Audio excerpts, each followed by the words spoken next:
الحمد لله رب العالمين والصلاة والسلام على رسوله الكريم وعلى آله وصحبه أجمعين إلى يوم الدين. فأعوذ بالله من الشيطان الرجيم. بسم الله الرحمن الرحيم. ربنا هب لنا من أزواجنا وذرياتنا قرة أعين واجعلنا للمتقين إماما. صدق اللہ العظیم. اولاد کی تربیت کا پہلو جتنا اہم اور ضروری ہے اتنا ہی نازک بھی ہے. اولاد اللہ کی بڑی نعمت ہے اور قرآن کریم میں اللہ تبارک و تعالیٰ نے اسے آنکھوں کی ٹھنڈک بتایا ہے. اولاد کی تربیت یہ ایک ایسی ذمہ داری ہے جو ماں باپ پر عائد ہوتی ہے، اور جہاں قرآن کریم نے والدین کے حقوق بتائے ہیں وہیں اولاد کے بھی حقوق بتائے ہیں. جہاں یہ بتایا گیا ہے کہ بچوں کے اوپر کیا ذمہ داری ہے والدین کے تعلق سے، اپنے ماں باپ کے تعلق سے، کہ وہ والدین کی خدمت کریں، ان کا احترام کریں، ان کا پاس و لحاظ رکھیں، ہر طرح ان کا خیال رکھیں. وہیں والدین کو بھی اس بات کا مکلف بنایا گیا ہے، انہیں یہ ذمہ داری دی گئی ہے کہ وہ اپنے بچوں کا خیال رکھیں، ان کی صحیح تربیت اور صحیح نشو و نما کی فکر کریں. اللہ کے رسول صلی اللہ علیہ وسلم نے فرمایا کہ کلکم راع وکلکم مسئول عن رعیتہ، تم میں سے ہر ایک ذمہ دار ہے اور اس ذمہ دار سے اپنے ماتحتوں کے متعلق سوال ہوگا. والرجل راع فی اہلہ والمسئول فی رعیتہ، ایک مرد اپنے گھر اور خاندان کے لوگوں کا ذمہ دار ہوتا ہے، اپنی بیوی بال بچوں کا ذمہ دار ہوتا ہے، اور کل قیامت کے دن اس سے اس کی بیوی بال بچوں کے متعلق سوال ہوگا، ان کی تربیت کے متعلق سوال ہوگا. اللہ کے رسول صلی اللہ علیہ وسلم نے اولاد کے تعلق سے اتنی زیادہ ہدایات دی اور ان کی تربیت کی طرف اتنی زیادہ توجہ دی کہ آپ اس کا تصور نہیں کر سکتے. ہمارے سامنے صرف یہی باتیں آتی ہیں کہ والدین کے کیا حقوق ہیں. اولاد کے حقوق بتانے والے اور اولاد کے حقوق پر گفتگو کرنے والے بہت کم ہوتے ہیں. اولاد کے حقوق کا تذکرہ ہماری مجلسوں میں اور ہمارے درمیان بہت کم ہوتا ہے. سوچئے، ہم اپنی اولاد کی بہت فکر کرتے ہیں، اپنی اولاد کے تعلق سے ایک باپ والدین بہت فکر مند ہوتے ہیں. ہر طرح ان کی آسائش، ان کے آرام، ان کی راحت کا خیال رکھا جاتا ہے. ہر باپ کی یہ خواہش ہوتی ہے کہ میرا بیٹا ترقی کرے، میرے بچے ترقی کریں اور ترقی کے اعلیٰ سے اعلیٰ منازل پر فائز ہوں. ہر والدین کی خواہش، بلکہ شادی کے بعد اور اولاد کی پیدائش کے بعد تو ہر والدین کی یہ خواہش ہوتی ہے کہ میری پوری تگ و دو اور میری پوری محنت کا جو کچھ سرمایہ ہو سکتا ہے وہ اولاد کے اوپر صرف ہو. وہ اپنی پوری دولت اولاد پر صرف کرتے ہیں، ہر طرح کی قربانی اولاد کے لیے دینے کے لیے تیار ہوتے ہیں. اولاد کو بہتر سے بہتر تحفہ دیتے ہیں، بہتر سے بہتر گفٹ دیتے ہیں، بہتر سے بہتر ان کے لیے چیزیں تیار کی جاتی ہیں، ان کے لیے بہتر سے بہتر کھانے کا انتظام کیا جاتا ہے. یہ ساری چیزیں ہوتی ہیں، لیکن ذرا اللہ کے رسول صلی اللہ علیہ وسلم سے پوچھئے، اپنے پیغمبر سے پوچھئے کہ ایک باپ اپنے بیٹے کو سب سے بہتر گفٹ اور سب سے بہتر تحفہ کیا دے سکتا ہے؟ اللہ کے رسول صلی اللہ علیہ وسلم نے فرمایا کہ ایک باپ اپنے بیٹے کو اچھی تربیت اور بہترین تعلیم سے بڑھ کر کوئی تحفہ نہیں دے سکتا.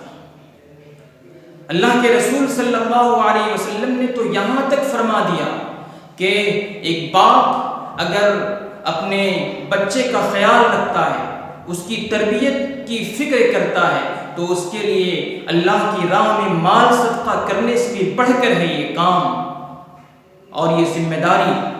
سوچئے، اسلام کیسا خوبصورت مذہب ہے. ہم سمجھتے ہیں کہ اسلام نام ہے روزہ نماز کا، حج اور زکوٰۃ کا. نماز ادا کر دیجئے، اللہ نے مال دیا ہے زکوٰۃ دے دیجئے، حج کر لیجئے، بس اسلام ختم، ہرگز نہیں۔ اسلام وہ مذہب ہے جو زندگی کے ہر موڑ پہ ہمارا ساتھ دیتا ہے، ہماری رہنمائی کرتا ہے، یہاں تک کہ اولاد کی تربیت کے تعلق سے بھی بہت ساری رہنمائیاں اسلام کی تعلیمات میں موجود ہیں۔ اسلام ایسا خوبصورت مذہب ہے۔ اسلام ہمیں بتاتا ہے کہ بچے کی تربیت کا مرحلہ کب سے شروع ہوتا ہے۔ عام طور پر ہم لوگ سمجھتے ہیں کہ ابھی بچہ ہے، ابھی شعور نہیں ہے، ابھی سمجھ نہیں ہے، ابھی رہنے دو، وہ جیسی حرکت کر رہا ہے اسے کرنے دو، جب بڑا ہوگا اس کے اندر شعور بیدار ہوگی، سمجھ آئے گی تو خود بخود یہ اچھے راستے پر چل پڑے گا۔ ہرگز نہیں، بات ایسی نہیں ہے، بلکہ بچے کی تربیت کا مرحلہ اسلام ہمیں یہ بتاتا ہے کہ اس وقت سے شروع ہو جاتا ہے جب بچہ ماں کے پیٹ میں پل رہا ہوتا ہے۔ بچہ ماں کے پیٹ میں ہوتا ہے، ماں بچے سے حمل میں ہوتی ہے، تو اسی وقت سے تربیت کا مرحلہ شروع ہو جاتا ہے۔ ایسی حالت میں، حمل کی حالت میں اگر ماں پاکی صفائی کا خیال رکھتی ہیں، تقوی اور طہارت کا خیال رکھتی ہیں، پاکیزگی اختیار کرتی ہیں، اللہ کے حکموں کی فرما برداری کرتی ہیں، طاعت کے راستے پر چلتی ہیں، نمازوں کی پابندی کرتی ہیں، تلاوت کا ذوق رکھتی ہیں، تو فطری طور پر یہ ساری چیزیں بچوں کے دل میں منتقل ہوتی ہیں۔ بچہ اسے عزم کرتا ہے، اور دسیوں ایسے واقعات ہیں کہ جو مائیں صحیح راستے پر چلتے ہوئے اپنے اس مرحلے کو گزارتی ہیں، حمل کی مدت کو گزارتی ہیں، تو بچہ ایسا پاکیزہ ذوق لے کر پیدا ہوتا ہے کہ وہ ذوق ہر ایک کے لیے قابل رشک ہوتا ہے۔ دسیوں واقعات ایسے ہم آپ کے سامنے پیش کر سکتے ہیں۔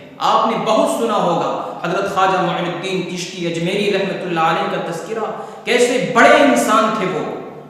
پورے ہندوستان والوں پر حضرت خواجہ رحمۃ اللہ علیہ کا بڑا احسان ہے۔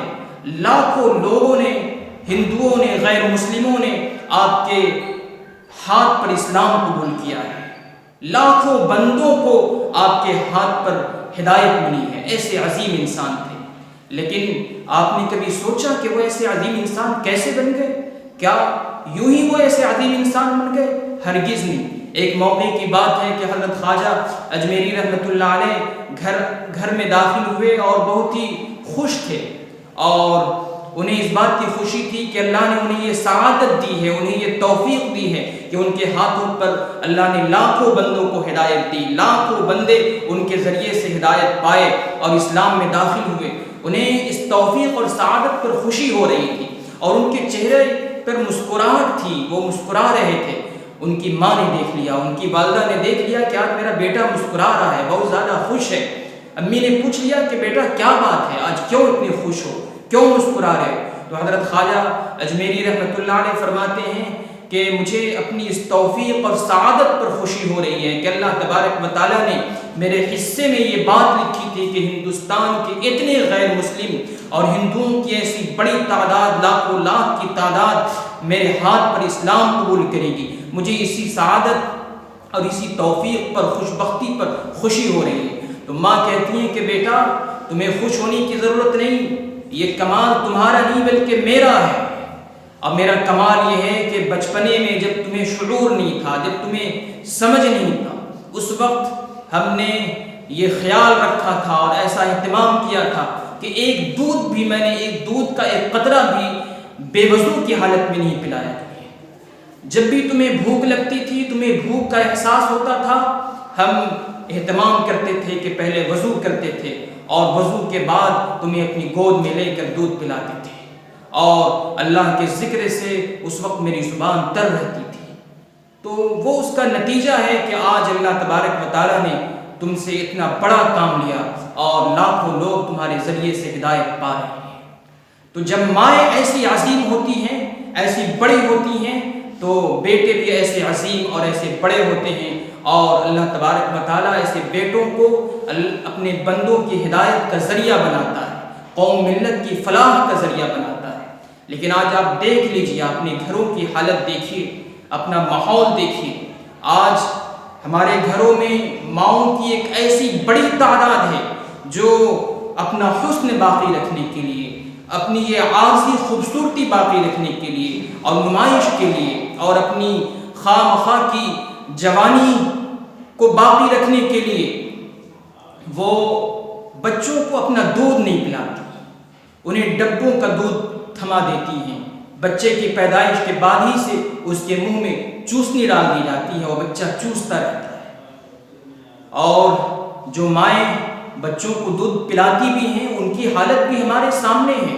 وہ ایک ہاتھ میں بچے کو لے کر دودھ پلاتی ہیں اور ایک ہاتھ سے بچہ دودھ پی رہا ہوتا ہے تو دوسرے ہاتھ میں ان کے ہاتھ میں موبائل ہوتا ہے اور اس موبائل پر وہ سیریل دیکھ رہی ہوتی ہیں، گندی گندی فلمیں دیکھ رہی ہوتی ہیں، عریاں اور گندی تصویریں ان کی نگاہوں کے سامنے ہوتی ہیں۔ سامنے اسکرین پر وہ گندی تصویریں اور فلمیں دیکھ رہی ہوتی ہیں اور اس حالت میں وہ بچے کو دودھ پلاتی ہیں، تو بچہ کیا اثر لے گا؟